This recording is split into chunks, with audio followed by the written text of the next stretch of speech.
Welcome. This is NFL Game Day Final presented to you by DraftKings Sportsbook. Red Lewis and Maurice Jones-Drew here with you. An electric night.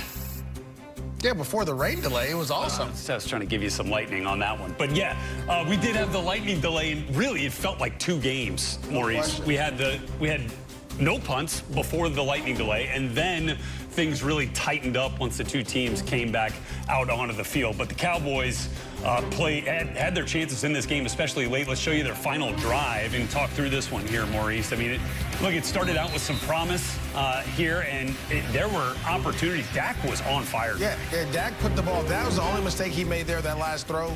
But every other throw, he put the ball where it needed to be. He needed CeeDee Lamb to come up with some big catches for him. This throw right here, he's trying to get that ball out there to him. A big chunk play there. That's a drop by CeeDee Lamb running down the field. You got to catch that one. We've seen you make that catch. Again, I thought this offensive line, I thought Dak Prescott played lights out. Here you go again, Dak. That's probably the other questionable throw. But again, you're trying to get the ball. You're trying to make something happen, get the ball outside as well, just stop the clock. Again, a great job of getting to the check down, giving you an opportunity to go for it on fourth down. And right here, you're going to your guy, right? Yeah. That's your guy. You're going right back to your guy. That's who you love. And again, I know it's a hard catch. It's a tough catch. You expect CeeDee Lamb to make that catch, though. Yeah. That's a tough one to categorize as a drop, considering, he completely sold out to get that done.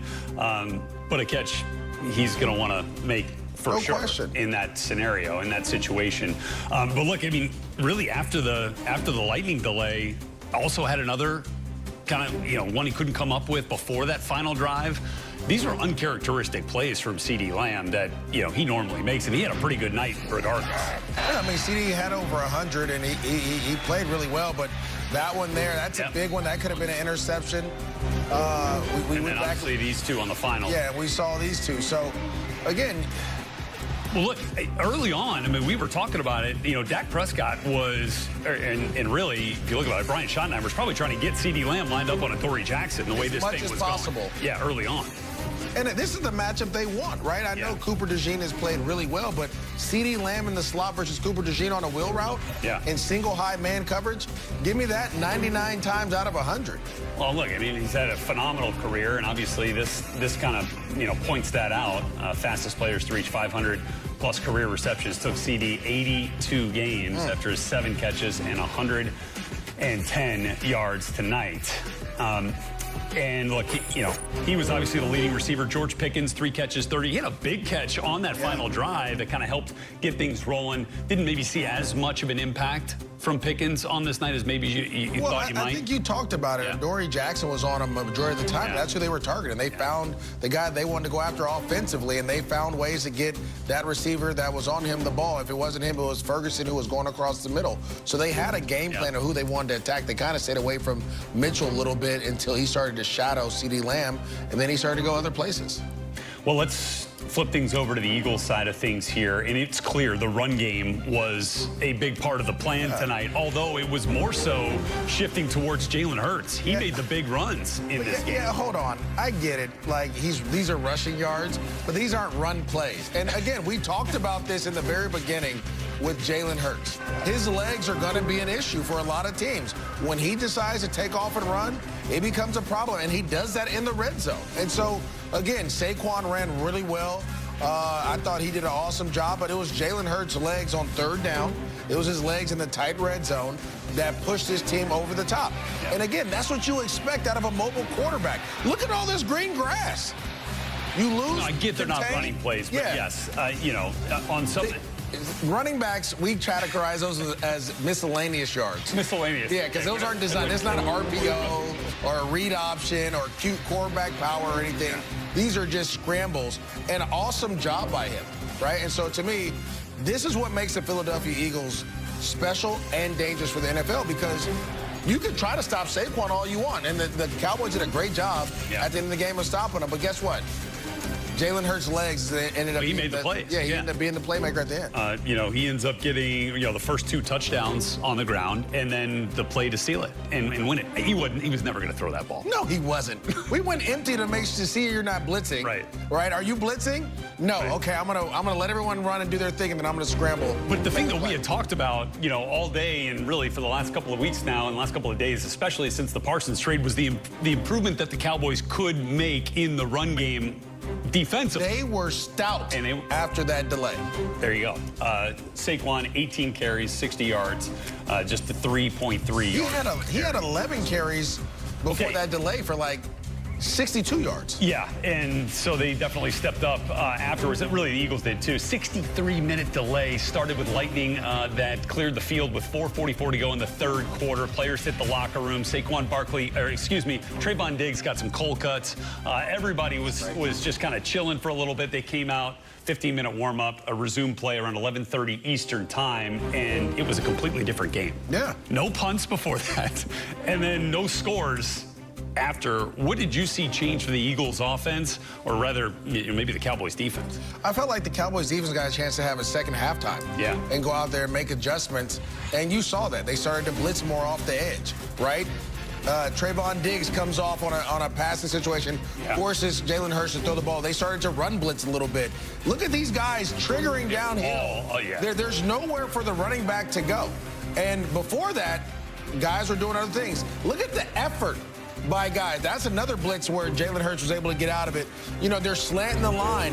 It was just a different game plan after that rain delay. And you saw the coverage and you saw the plays. They started stunting and making Jalen Hurts hold the ball a little bit. Look at these guys get after the run. Yeah.